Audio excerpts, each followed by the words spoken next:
காலையில் ஒரு டைம், சாயங்காலம் ஒரு டைம். 2 டைம் பனை ஏறணும்.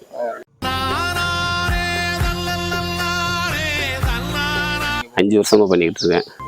சுத்தமான பேனி காய்ச்சல் நம்மகிட்ட வந்து சுத்தமான பேனி தான் இருக்கும். கருப்பட்டி காய்ச்சல் தான். மற்றபடி கலப்படம்லாம் சேர்த்தா கருப்பட்டியாக வராது.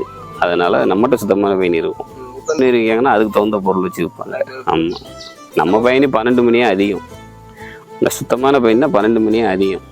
சுண்ணாம்பு கூடுதலாக சேர்த்தோம்னா தாங்கும். நம்ம பயணி 3 மணி 4 மணி வரைக்கும் தாங்கும். இருந்தாலும் டேஸ்ட்டு குறையும், இனிப்பு குறையும் சுண்ணாம்பு குடும்பு.